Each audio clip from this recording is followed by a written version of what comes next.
El caos se ha apoderado de Bolivia tras la renuncia de Evo Morales a la presidencia. Los ánimos se han calentado en ambos bandos. Defensores del exmandatario gritan a los cuatro vientos que se trata de un golpe de Estado, organizado por la OEA y los partidos opositores, mientras que estos últimos afirman que su lucha se basa en el principio democrático del cambio periódico de las autoridades gubernamentales. Para entender qué está pasando en la nación andina, debemos tener claro el contexto histórico, político, económico y social de Bolivia antes y después de la llegada al poder de Evo Morales, quien en sus 14 años de gobierno ha logrado lo que diversos organismos internacionales catalogan como el milagro boliviano. Es un hecho innegable que antes de la llegada de Morales al poder, la situación política, económica y social de Bolivia la acercaban peligrosamente a ser catalogada como un estado fallido. Una exigua minoría opulenta oprimía y negaba los derechos humanos básicos a aymaras, quechuas, guaraníes y otros pueblos originarios que forman la mayor parte de la población. Mucho menos se les reconocía sus derechos colectivos a la identidad cultural, la autonomía y el territorio. El 90% de la población rural vivía en la pobreza. El país disputaba junto a Haití y Honduras el peor desempeño en la región por su índice de desarrollo humano. Las empresas públicas creadas por la Revolución de 1952 fueron privatizadas a precio de remate. A esto se sumaba una desvergonzada y corrupta clase política que se enriquecía con los recursos públicos. Un ejemplo de ello fue el expresidente Gonzalo Sánchez de Lozada, quien según diversas fuentes hizo una fortuna superior a los 250 millones de dólares, a expensas de privatizaciones, del desempleo ocasionado por estas a decenas de miles de trabajadores, de la entrega de los recursos naturales y de la soberanía nacional, reprimiendo los movimientos que rechazaban estas políticas. Es evidente que la elección de Morales fue una medida tomada por la población en búsqueda de un líder que los representara dignamente y diera a Bolivia una era de crecimiento e integración social, tal como el expresidente indígena había prometido durante la campaña electoral. A partir de la nacionalización de los hidrocarburos de 2006, que coincidió con un boom petrolero de precios sin precedentes, Bolivia comenzó a crecer a un ritmo anual de 4,9%, volviéndose la economía más estable de la región. Según un estudio de la SEDAC, si no se hubiera producido ese proceso de nacionalización, se hubiera perdido hasta 74.000 millones de dólares, equivalentes al 2% del PIB del 2017. El desarrollo económico de Bolivia es uno de los más sólidos en Sudamérica. Aunque su economía es pequeña, pues el PIB de Bolivia ronda los 40.000 millones de dólares, esto es menos del PIB de Bogotá, la capital colombiana, que asciende a más de 72.000 millones, parte del crecimiento económico se debe a Evo Morales y a su plan económico desde que asumió el mando de Bolivia en 2006. Además, el país redujo la pobreza extrema de 38,2% en el 2005 a 15% en 2019, según las cifras oficiales. Uno de los datos más reveladores se dio en la última entrega de las perspectivas económicas del Fondo Monetario Internacional, donde Bolivia resultó la economía con el mayor crecimiento a finales de este año, con una proyección del 3,9%. En la línea anterior, el PIB de Bolivia pasó de sumar 9.000 millones de dólares hace 13 años cuando asumió el poder Morales a 40.000 millones en la actualidad. Además, el crecimiento del PIB per cápita en 2005 era de 2,5%, mientras que al cierre del 2018 se ubicó en el 2,7%, pasando de $1.046 en 2005 a más de $3.390 en 2017. Otro logro fue en materia del desempleo, pues bajó del 8,1% al 4,2% en el mandato de Morales, así lo aseguró el mandatario ante la Asamblea General de Naciones Unidas. Además de eso, se dio un aumento significativo del salario mínimo en los últimos 13 años, pasando de $60 a $310. Hoy, el 62% de la población, unas 7 millones de personas, tiene ingresos medios. En 2005 la clase media alcanzaba el 35%, es decir, unas 3,3 millones de personas. El 31% de la población boliviana recibe algún tipo de bono o renta por parte del Estado. Más de 3,51 millones de bolivianos se benefician de estos bonos. Mientras en 2005 la cobertura de saneamiento básico alcanzaba a los 4 millones de personas, en 2018 más de 6,8 millones ya disfrutaban de este servicio.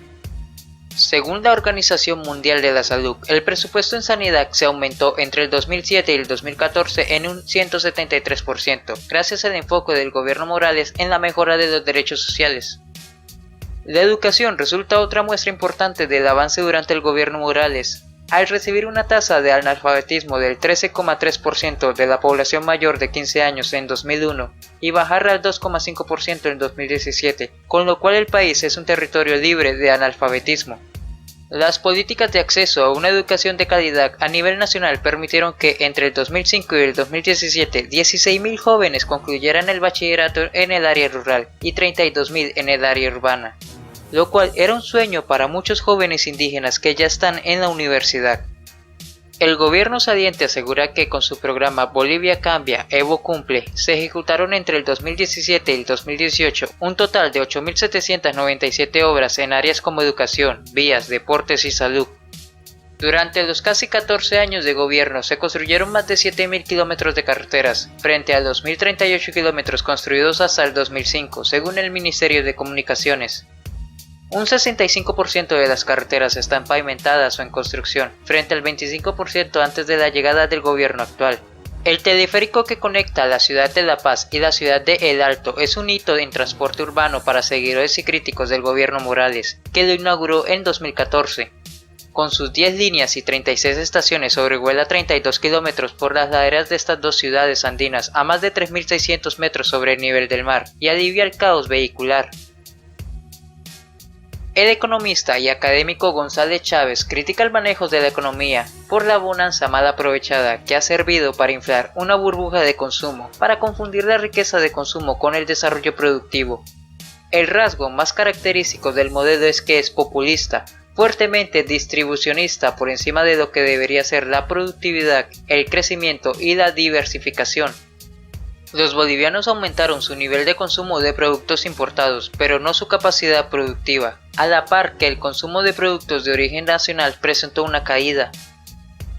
En 2014 se inició la construcción de la nueva y ostentosa sede de gobierno en La Paz, cuyo costo ascendió a 36 millones de dólares. Para la oposición, el gasto es un despilfarro económico. La Casa Grande del Pueblo es un edificio de 28 pisos que se levanta detrás del antiguo Palacio de Gobierno.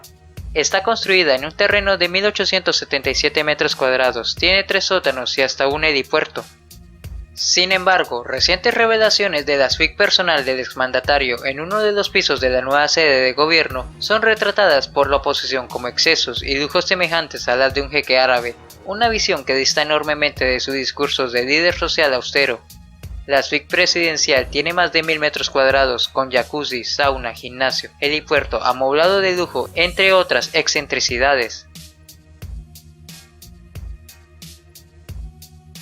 Los medioambientalistas atribuyen en parte a Morales por la quema de bosques y pastizales entre agosto y septiembre de este año en una superficie similar a Suiza, por haber autorizado la ampliación de la frontera agrícola. Lo que está sujeto a cuestionamiento son las evidencias que muestran que el expresidente promulgó el Decreto Supremo 3973 del 9 de julio del presente año, un mes antes que se descontrolaran los incendios forestales en la Amazonía boliviana y brasileña.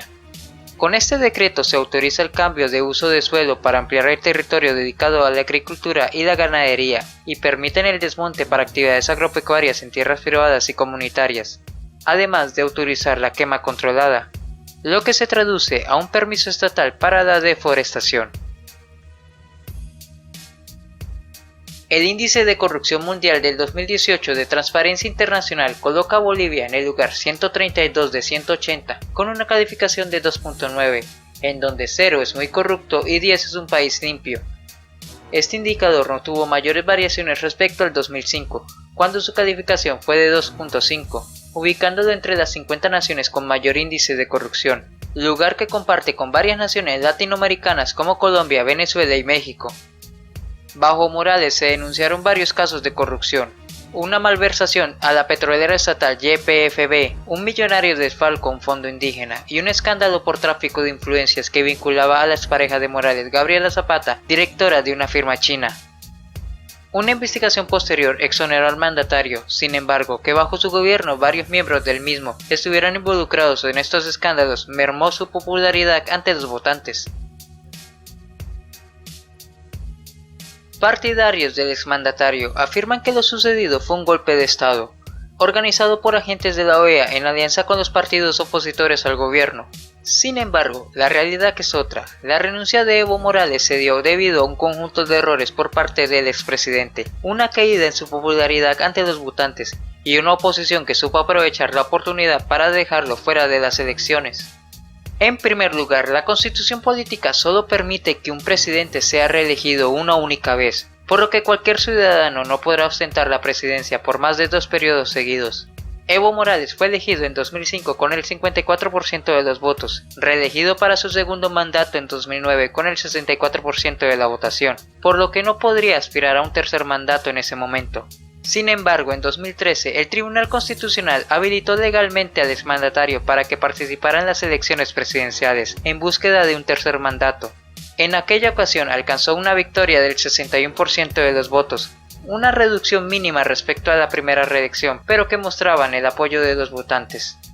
La sentencia respaldó la postulación de Morales por considerar que el segundo mandato, que comenzó el 22 de enero del 2010, cuenta como el primero del Estado plurinacional, tras la refundación del país en 2009 con la promulgación de una nueva Carta Magna.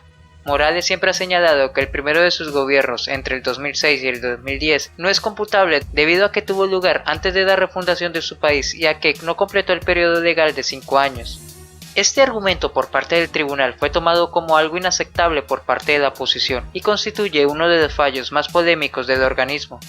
El 20 de octubre el presidente buscaba asegurarse un cuarto mandato que le habría permitido gobernar hasta el 2025. Para lograr estos fines el presidente tuvo que cobijarse en fallos del Tribunal Constitucional para habilitarse como candidato. El 21 de febrero del 2016 se votó un referéndum constitucional que tenía por finalidad la aprobación o el rechazo del proyecto para permitir a Evo Morales y a su vicepresidente postularse nuevamente a una elección. Casi 5,5 millones de bolivianos votaron ese día, dando una victoria al no a la reelección con un 51,3% de los votos. Por lo tanto, Evo Morales no podía volverse a postular a las elecciones del 20 de octubre del 2019. Gracias al Tribunal Constitucional y al reconocimiento del Tribunal Supremo Electoral, ambas entidades acusadas en Bolivia por ser funcionales al gobierno, Morales logró ser candidato una vez más, desconociendo la decisión popular, lanzándose para un cuarto mandato hasta el 2025. El magistrado del Tribunal Constitucional, Macario Cortés, explicó que se decidió declarar la aplicación preferente de los derechos políticos por encima de los artículos de la Constitución que limitan la cantidad de veces que una persona puede ser reelecta. El fallo se produce debido a que el partido de Evo Morales, el Movimiento al Socialismo +, presentó un recurso abstracto de inconstitucionalidad contra la limitante constitucional a los mandatos consecutivos. En palabras simples, el alto tribunal declaró inconstitucional la limitante constitucional de 2 periodos presidenciales consecutivos. Esta disposición de los diferentes organismos de control y poder público de tomar decisiones que solo favorecían al exmandatario originó el malestar no solo de los partidos de oposición, sino de diferentes sectores sociales que proclamaban que el cambio periódico de gobernantes era una característica propia de un sistema democrático estable y saludable. En la noche del 20 de octubre, el Tribunal Supremo Electoral suspendió por sorpresa el conteo rápido con el 83% escrutado y con una tendencia que apuntaba a que iba a haber una segunda vuelta entre el mandatario bolivariano y el candidato opositor Carlos Mesa. Morales, quien llevaba cerca de 14 años en el poder, obtuvo según el recuento provisional 45,28% de los votos frente al 38,16% de Mesa.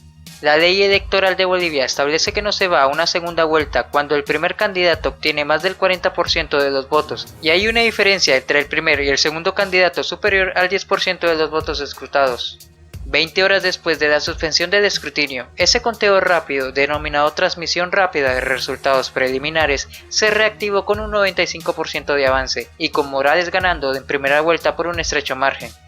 El partido Movimiento al Socialismo de Evo Morales obtuvo 47,08%, mientras que Comunidad Ciudadana del candidato Carlos Mesas obtuvo 36,51%. Esto resulta cuando menos sospechoso, por lo que se presentaron reclamaciones de diversos sectores de la oposición. El exmandatario solicitó a la OEA que realizara una auditoría a las elecciones a fin de calmar los reclamos. La auditoría resultó devastadora para el gobierno. La OEA determinó que era estadísticamente improbable que Morales hubiese ganado por el margen del 10% que necesitaba para evitar una segunda vuelta. La OEA aseguraba que también encontró actas físicas con alteraciones y firmas falsificadas. En el informe de 13 páginas señala que en muchos casos no se respetó la cadena de custodia de las actas y que hubo manipulación de los datos. Morales llamó a nuevas elecciones, pero luego de presiones por parte de distintos sectores sociales, sumado a la petición del alto mando de las Fuerzas Armadas bolivianas, Evo Morales renunció a la presidencia el 10 de noviembre de 2019. El error de Morales fue querer perpetuarse en su mandato, y es que atornillarse en el poder bajo la idea egocentrista de ser el salvador de la patria está muy arraigada en la política latinoamericana. La figura del caudillo se da en ambas vertientes, tanto en derecha como en izquierda, limitando la sana renovación de figuras de autoridad típica en una democracia estable. La continuación de un modelo de gobierno que cuenta con el apoyo de la mayoría de la población y lo beneficie, no debe tomarse como excusa de un gobierno vitalicio de un determinado mandatario. Resulta obvio que si Evo Morales hubiese jugado mejor sus cartas y en lugar de haberse postulado él mismo a la presidencia, otro miembro de su gabinete, gobierno o partido fuera el candidato, gracias a la aprobación electoral que ha cosechado durante 14 años de gobierno, el pueblo boliviano podría haber elegido a su sucesor, garantizando así la continuación de un modelo de desarrollo que al menos en cifras ha dado un enorme bienestar a Bolivia. Pero en lugar de eso condenó a su país a un periodo de inestabilidad gubernamental, en donde los enfrentamientos entre los seguidores y opositores de Morales eran constantes.